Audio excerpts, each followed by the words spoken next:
UPPCS तो आपने crack किया है और बहुत अच्छी रैंक के साथ, तो आपने ऐसा अलग क्या किया सर? मैंने आंसर राइटिंग काफ़ी ज़्यादा की है। इसके साथ साथ मैंने प्रीलिम्स के भी काफ़ी टेस्ट दिए थे। मैंने जो भी सिलेबस है उसके सबके शॉर्ट नोट्स बनाए थे। टाइम मैनेजमेंट को कैसे अच्छा किया जाए कि जिससे हमारा एग्ज़ाम निकल जाए? बिना गाइडेंस के क्या है, कभी कभी बहुत ज़्यादा टाइम लग जाता है। 7 दिन में से अगर आप 6 दिन या 5.5 दिन भी अच्छे से पढ़ रहे हो तो that's more than sufficient. Failure से सीखिए और बार बार जो फेलियर हो रहे हैं उनको मिनिमाइज़ करिए।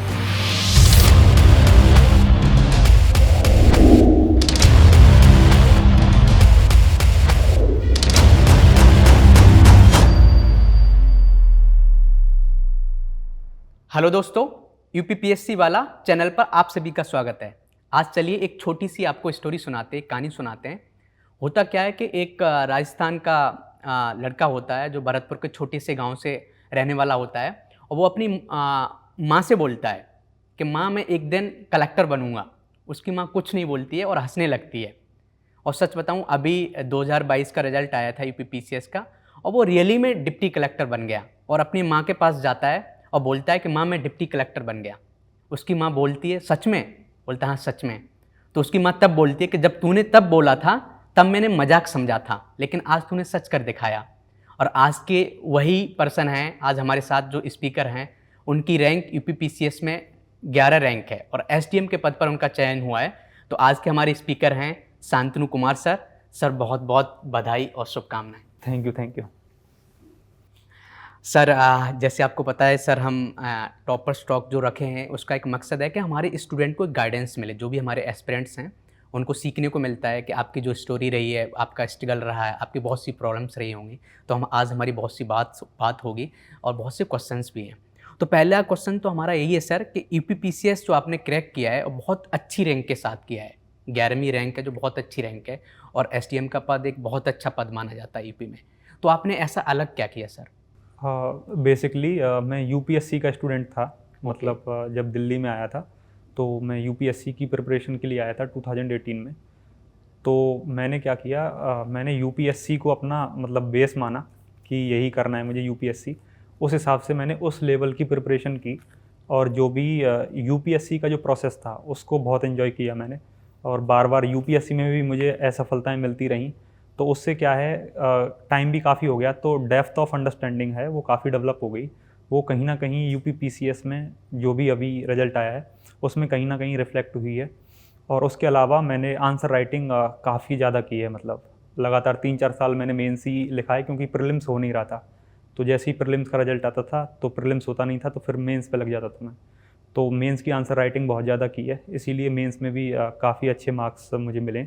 847 मार्क्स मिले। अभी मार्कशीट आई है जस्ट। और इसके साथ साथ मैंने मतलब प्रीलिम्स के भी काफ़ी टेस्ट दिए थे। तो टेस्ट सीरीज़ का बहुत बड़ा रोल है। उसके अलावा जो भी सिलेबस है उसके सबके शॉर्ट नोट्स बनाए थे। तो शॉर्ट नोट्स मुझे लगता है कि मेंस में बहुत हेल्प आएंगे। सही बात है। Yes sir. दूसरा सर, जैसे आप बता रहे थे कि आपका ये 3rd अटैम्प्ट था, उसमें आपको सक्सेस मिली है ये, तो जो 2 अटैम्प्ट थे आपके, उसमें ऐसी क्या मिस्टेक्स रही कि आपका सिलेक्शन नहीं हुआ था? जब मेरा फर्स्ट अटैम्प्ट था वो कट ऑफ के जस्ट मतलब 1-2 नंबर से ही मेरा रुक गया था। उसमें मिस्टेक कहूँगा कि मैं यूपी का मैंने पढ़ा नहीं था। जैसे कोई मैगजीन आती है, यूपी करंट अफेयर्स आता है, सही बात। यूपी जीके आती है, तो वो मैंने पढ़ा नहीं था। जो यूपीएससी की मैंने नॉलेज थी उसी से मैंने वो पेपर दिया था। तो जो कट ऑफ था उससे जस्ट थोड़ा पीछे रह गया। यही मैंने सेकंड अटैम्प्ट में मैंने वो थोड़ा पढ़ा था पर बहुत उतना ध्यान से नहीं पढ़ा था। तो सेकंड में भी यही रहा, 3-4 नंबर या 2-3 नंबर से भी सेकंड अटैम्प्ट में प्रीलिम्स रह गया था। फिर जो थर्ड अटैम्प्ट था, फिर मैंने 7 दिन यूपीएससी के बाद में 7 दिन बाद ये पेपर हुआ था प्रीलिम्स का।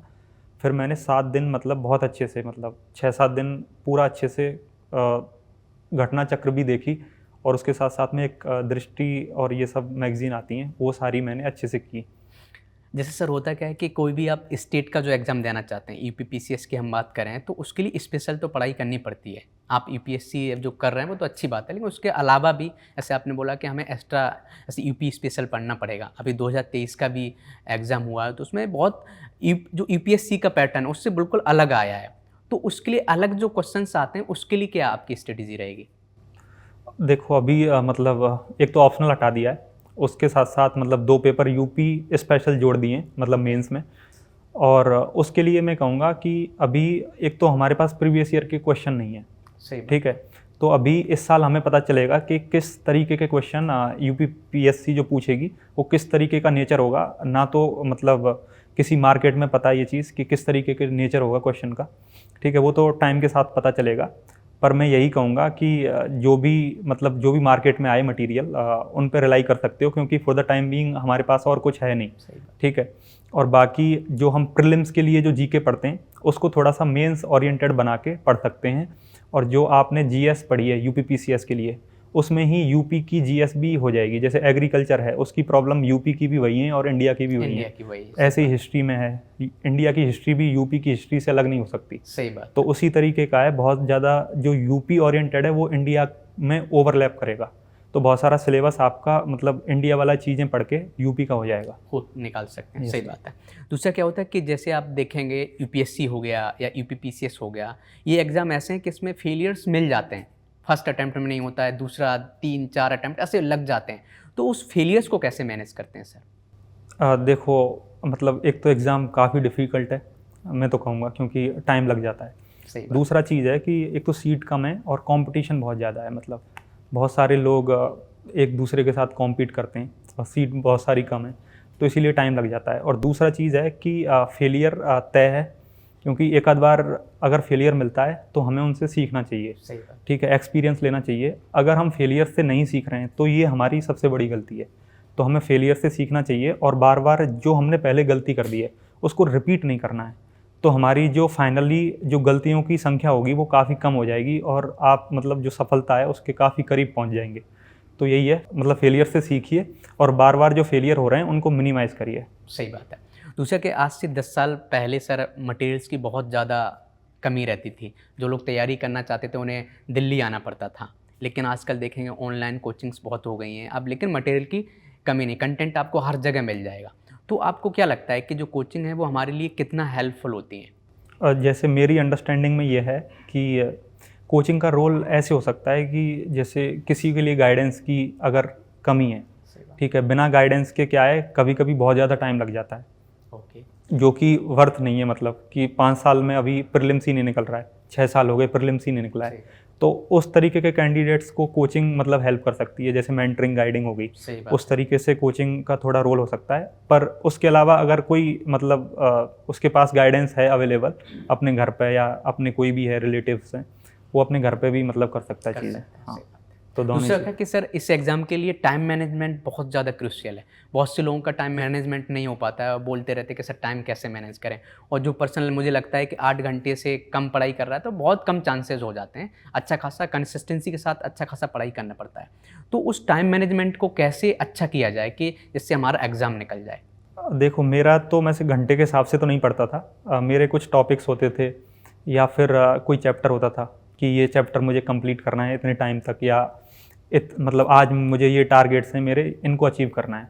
तो उसके लिए मैं क्या करता था, एक मतलब मिनी टाइम टेबल सा बना लेता था कि इतने 3-4 घंटे की बैठूंगा एक सिटिंग। फिर ऐसे ही पहले हम 3 घंटे बैठते हैं, फिर दोबारा हम 3 घंटे नहीं बैठ सकते, तो 2.5 घंटे या 2 घंटे, फिर ऐसे 1.5 घंटे। तो उस तरीके से रिडक्शन में वो टारगेट ओरिएंटेड मतलब मैंने पढ़ाई की है, ना कि मतलब ऐसे 8 घंटे। पर ये है ये कंसिस्टेंट की है, मतलब एक भी दिन ऐसा नहीं है कि बिल्कुल ही जीरो पढ़ाई की हो। तो ये मतलब कोई भी दिन मतलब 7 दिन में से अगर आप 6 दिन या 5.5 दिन भी अच्छे से पढ़ रहे हो तो दैट्स मोर देन सफिशिएंट। कहने का मतलब ये है कि आपकी स्ट्रेटेजी खुद की होनी चाहिए, बस ये कंसिस्टेंसी आपकी रहनी चाहिए। हाँ बिल्कुल। तो ये नहीं कि एक दिन हमने पढ़ाई कर लिया और देखा 10 दिन तक सो रहे हैं, तो ऐसा नहीं करना है। तो कंसिस्टेंसी के साथ पढ़ाई करना, ये तो हर टॉपर बोलता है। यस। चलिए अच्छी बात है सर। दूसरा क्या है कि जैसे आपने यूपीएससी भी दिया है और इस बार इंटरव्यू दिया है और सब कुछ अच्छा रहा तो सिलेक्शन भी होगा सर आपका। तो सर दोनों एग्ज़ाम को कैसे मैनेज किया? क्या आपने देखा रिजल्ट आया यूपीपीसीएस का, उसमें आप एसडीएम बन गए, और यूपीएससी का भी इंटरव्यू दिया, तो दोनों एग्ज़ाम को एक साथ पढ़ाई करना कैसे मैनेज किया? जैसे लास्ट में क्या हुआ कि जैसे यूपीएससी का प्रीलिम्स था, तो मैंने यूपीएससी के प्रीलिम्स तक यूपीएससी की सोली पढ़ाई की मैंने, ठीक है। तो प्रीलिम्स मैंने दे दिया और मेरा कई साल का स्ट्रगल है, मतलब 3-4 साल का है, तो उससे एक एक्यूमुलेशन हो गया विजडम का। तो उससे यूपीएससी का प्रीलिम्स तो निकल गया। फिर उसके बाद में 7 दिन का जो टाइम था उसमें मैंने यूपीपीसीएस के लिए स्पेशल जो पढ़ाई होती है वो पढ़ाई की। उसके बाद में यूपीपीसीएस का भी प्रीलिम्स निकल गया। अब 2 मेंस थे साथ में, दोनों मेंस के जो बीच में है टाइम था, एक दिन का टाइम था। यूपीएससी का 17 या 16 सितंबर से स्टार्ट था और 25 तक ख़त्म था, ठीक है। और 27 से यूपीपीसीएस का स्टार्ट था और वो 2 तारीख तक चला था। तो बीच में एक दिन था, उसमें मैंने एक दिन पूरे दिन हिंदी पढ़ी, क्योंकि अगला पेपर हिंदी का था और मेरा हिंदी मतलब 12th के बाद से मैंने बिल्कुल नहीं पढ़ी है, मतलब 2013 के बाद में हिंदी नहीं पढ़ी है। तो वो एक दिन में मैंने हिंदी पढ़ी जितनी पढ़ सकता था मैं। तो उसमें हिंदी में मेरे 78 मार्क्स थे। मतलब मैं तो कहूँगा कि मैं इतने भी एक्सपेक्ट नहीं कर रहा था और 78 मार्क्स मुझे मिले, ठीक है। हाँ, थोड़ा पेपर मैंने अच्छी, हैंड राइटिंग मेरी अच्छी है हिंदी में और इंग्लिश में भी अच्छी है, तो उसका भी थोड़ा सा हो सकता है कि उसकी वजह से मिल गए हों। उसके बाद में जो यूपीपीसीएस का जो मेंस है वो मैंने मतलब सारा पेपर ऑलमोस्ट कंप्लीट करे। एक क्वेश्चन मैंने छोड़ दिया था और जो क्वेश्चन छोड़ा था उसी सब्जेक्ट में मेरे सबसे ज़्यादा मार्क्स आए हैं, ठीक है। तो मैं ये कहूँगा कि अगर आपके क्वालिटी आंसर्स हैं, अगर 19 भी कर रहे हो तो भी आपका सिलेक्शन हो सकता है, कोई नहीं रोक सकता। दूसरी बात ये है कि सर इस बात से ये तो समझ में आ गया कि कोई भी बड़ी सक्सेस के लिए आपको 2-3 साल देने पड़ते हैं। अब ये नहीं कि हमने मान लो यूपीएससी का भी इंटरव्यू दिया है या यूपीपीसीएस क्रैक किया है कि 1 साल में नहीं हुआ है, उसके लिए पीछे जो हमारे 4 से 5 साल की जो आपकी मेहनत है वो उसका रिजल्ट एक साथ आपको मिला है। तो जो लोग मेहनत करना चाहते हैं वो लगे रहिए, बस मेहनत करते रहिए, तो आपको ज़रूर फल मिलेगा। हम यही यहाँ से सीख सकते हैं सर। दूसरा क्या सर कि जैसे अभी प्रीलिम्स हुआ था यूपीपीसीएस का 2023 का, आपने भी देखा, जैसे आपका मैं एक आंसर की भी देख रहा था, आपने कहीं एक्सप्लेन भी किया है कि कौन से आंसर किसके हैं। तो इस बार का जो एग्ज़ाम था थोड़ा फैक्चुअल था और यूपीपीसीएस का फैक्चुअल भी आता है। तो जो हमारे जितने भी एस्पिरेंट्स हैं यूपीपीसीएस देना चाहते हैं, उनके लिए आपकी क्या स्ट्रेटेजी होगी जो प्रीलिम्स देना चाहेंगे 2024 का? प्रीलिम्स के लिए मैं तो कहूँगा कि मतलब पहले तो जो सिलेबस है और प्रीवियस ईयर के क्वेश्चन है दोनों को एक साथ रख लो और उस हिसाब से अपनी जो तैयारी है उस हिसाब से उस ओरिएंटेशन में चलने दो, ठीक है। और उसमें क्या करो कि मोस्ट ऑफ द थिंग्स हैं, जैसे अपने नोट्स होंगे, उसके बाद में बहुत सारे टेस्ट दो। प्रीलिम्स में टेस्ट से क्या होता है, हमें जो फैक्चुअल थिंग है ना वो काफ़ी याद हो जाती हैं, हमारी मेमोरी में बस जाती हैं वो। तो जितने से ज़्यादा क्वेश्चन मतलब कर सको उतने ज़्यादा क्वेश्चन करो। और उसी के साथ साथ में मैं कहूँगा कि मतलब 2-3 टेस्ट भी दे सकते हो दिन के। उससे क्या है कि अगर मतलब वो प्रेशर झेलने की जो पावर है वो आ जाएगी आपके अंदर। 2-3 पेपर में लगातार दे देता था एक दिन में, कभी 3-4 पेपर दे देता था। और सी सेट को भी इग्नोर मत करो। इस बार तो सी सेट का यूपीपीसीएस का पेपर थोड़ा सा ईजी था, मैंने भी देखा था इस बार का पेपर। पर पिछले साल में बहुत सारा सी सेट में ही बच्चे बाहर हो गए थे और उनके जीएस में अच्छे नंबर आ रहे थे। यही यूपीएससी का सेम चीज़ है। तो मतलब यही करो, मतलब सी सेट के लिए आप एक तो हिंदी है वो तो मेंस के लिए भी पढ़नी पड़ेगी, तो हिंदी पढ़ो। दूसरा चीज़ है इंग्लिश भी आती है थोड़ी, वो भी पढ़ो। और रीजनिंग, मैथ ये भी आती हैं। और एक और आता है जो कुछ management, communication, yes, communication skills और उस तरीके का कुछ आता है। तो वो मतलब थोड़ा थोड़ा सबको करो और वो सी सेट भी ज़रूरी है। सी सेट इस बार बहुत सिंपल आया था सर, लेकिन ये कि हम उसको इग्नोर नहीं कर सकते। लास्ट ईयर ऐसा आया था कि बहुत से लोगों के जीएस में अच्छे मार्क्स हैं और सी सेट में देखो नहीं हो रहा है, तो हमें एक बैलेंस पढ़ाई करनी है सर। दूसरा कैसे, जैसे हमारा जो फाइनल रिजल्ट आता है, जो होली पीडीएफ हमारी आती है, वो हमारे मेंस पर डिपेंड करता है। तो मेंस की क्या स्ट्रेटेजी होनी चाहिए सर? अब मेंस की स्ट्रेटजी ये होना चाहिए, जो भी सिलेबस है हमारा उस पर हर टॉपिक पर 1 या 2 पेज का अपना नोट्स तैयार होना चाहिए, क्योंकि क्वेश्चन वहीं उसी के इर्द गिर्द घूमेगा, ठीक है। और आंसर में वही लिखना है ऑलमोस्ट, थोड़ा बहुत वो इतना आपको समझ आ जाएगा जब बहुत सारी आंसर राइटिंग प्रैक्टिस करोगे कि इस मटेरियल को किस तरीके से मोल्ड करके उस आंसर की जो डिमांड है उसको फुलफिल करना है। तो उस हिसाब से आप अपने नोट्स बनाइए सिलेबस के अकॉर्डिंग, और प्रीवियस ईयर को जो भी क्वेश्चन है उनको ध्यान रखते हुए। तो अपने नोट्स होंगे, लास्ट में वो रिवाइज भी कर सकते हैं। मैंने तो उन नोट्स के भी शॉर्ट नोट्स बनाए थे लास्ट में, ताकि वो 1-2 दिन पहले वो रिवाइज कर सकूं।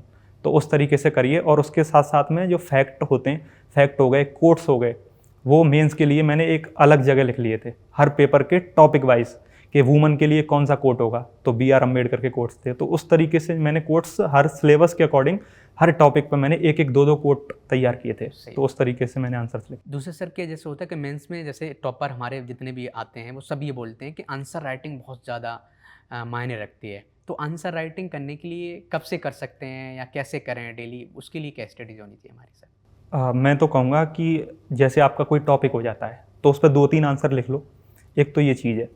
उस तरीके से एक बार सिलेबस उस तरीके से कंप्लीट कर लो। जैसे ही सिलेबस कंप्लीट हो जाए फिर 1-2 आंसर मत लिखो, कम से कम 10 लिखो, 15 लिखो या 20 लिखो, मतलब ज़्यादा आंसर्स लिखो। उससे क्या है, आपकी स्पीड भी मेंटेन होगी और क्वालिटी के साथ साथ में क्वांटिटी, मतलब सारे क्वेश्चन अटेम्प्ट भी कर पाएंगे। बहुत लोगों के क्वेश्चन छूट जाते हैं, तो उसके लिए है 10 से 15 क्वेश्चन मिनिमम लिखो डेली, या एक दिन छोड़ के एक दिन कम से कम 20 भी क्वेश्चन लिख सकते हो, मतलब पूरा पेपर लिख सकते हो। तो उस तरीके से करना पड़ेगा। सही है सर। दूसरा क्या, जो इसका थर्ड जो फेज है इस एग्ज़ाम का, वो है इंटरव्यू सर। और इंटरव्यू का जो मार्क्स है EPPCS में 100 मार्क्स हैं और आपका सिलेक्शन एक मार्क्स से भी रुक सकता है। तो अच्छे से अच्छे मार्क्स इंटरव्यू हम कैसे ला सकते हैं सर? देखो, मेरे केस में क्या था कि टेलीग्राम पे हम लोगों ने, जो इंटरव्यू वाले लड़के थे, उन्होंने एक ऑफलाइन ग्रुप बना लिया था। उसमें क्या करते थे, हम वहाँ पे जाके डिस्कस करते थे, एक दूसरे के साथ में क्वेश्चन पूछते थे। कभी हम 4-5 लोग एक आदमी से क्वेश्चन पूछते थे। तो वो ग्रुप मॉक टाइप का हमने बहुत सारा किया, मतलब 3-4 महीने लगातार किया। उससे क्या है, आपकी कम्युनिकेशन स्किल है वो भी बेहतर होगी, और जो आपके आंसर्स की जो क्वालिटी है, और आप how to deliver that question, ठीक है, उसका आंसर कैसे डिलीवर करना है, वो बहुत क्वालिटेटिव होता है, ठीक है, और एज़ कम्पेयर टू अदर्स, ठीक है। और तीसरी चीज़ है कि हम वहाँ पर काफ़ी बोलने की भी प्रैक्टिस करते थे। जैसे मेरा इंग्लिश में इंटरव्यू था UPSC का, और UPPCS का इंग्लिश हिंदी मिक्स था। एक मैडम जी जो थी, उन्होंने इंग्लिश में पूछा था तो उनका आंसर इंग्लिश में दिया था। तो उससे क्या है, ग्रुप मॉक मैंने वो दिए थे। उसके साथ साथ कुछ इंस्टीट्यूट्स के मॉक भी दिए थे, जैसे ओनली IAS फिजिक्स वाला का जो था वो भी दिया था मैंने। चलिए बढ़िया सर। दूसरा क्या कि सर, जैसे आप बता रहे थे कि स्टूडेंट को गाइड करना और मेंटरिंग करना आपको अच्छा लगता है, तो अभी 2023 जो प्रीलिम्स हुआ है बहुत से लोगों का नहीं हुआ है, तो आप उन लोगों को क्या मैसेज देना चाहते हैं? जो आप आज जो सोच रहे हो, वो मेरा टाइम कई बार हुआ है। वो ऐसा नहीं है कि मैं डायरेक्ट ही उठ के आ गया और SDM जो भी है डिप्टी कलेक्टर बन गया। तो जो आप जो टाइम फेस कर रहे हो ना, ये मैंने बहुत मतलब गहराई से फेस किया है। मैं काफ़ी टाइम रोया भी हूँ इस चीज़ को लेके, ठीक है। ये टफ़ टाइम है, आई कैन अंडरस्टैंड इट, पर मैं यही कहूँगा कि अभी टाइम इस चीज़ में मत लगाओ कि मेरा नहीं हुआ। अब इस चीज़ में लगाओ कि मुझे मेंस की तैयारी एकदम रेडी रखनी है। जैसे ही प्रीलिम्स निकलेगा मेरा, तो मतलब मेंस रुकना नहीं चाहिए, मतलब फाइनल में हो जाए उस तरीके की मेंस की प्रिपरेशन रखो, क्योंकि जो फाइनल सिलेक्शन है ना, वो मेंस पे डिपेंड करता है। मैं तो कहूँगा मेंस पे 95% डिपेंड करता है। अगर आप मेंस में बहुत अच्छा परफॉर्म कर गए तो 60-70 नंबर भी इंटरव्यू में 60 भी मिल गए, 55 भी मिल गए, तो भी आपका सिलेक्शन हो जाएगा। तो इसीलिए मेंस एकदम रेडी रखो। अभी फ़िलहाल 1-2 दिन अगर कोई UPSC का प्रीलिम्स दे रहा है तो पहले उसका पढ़ सकता है, पर उसके बाद में आप मेंस पे लग जाओ।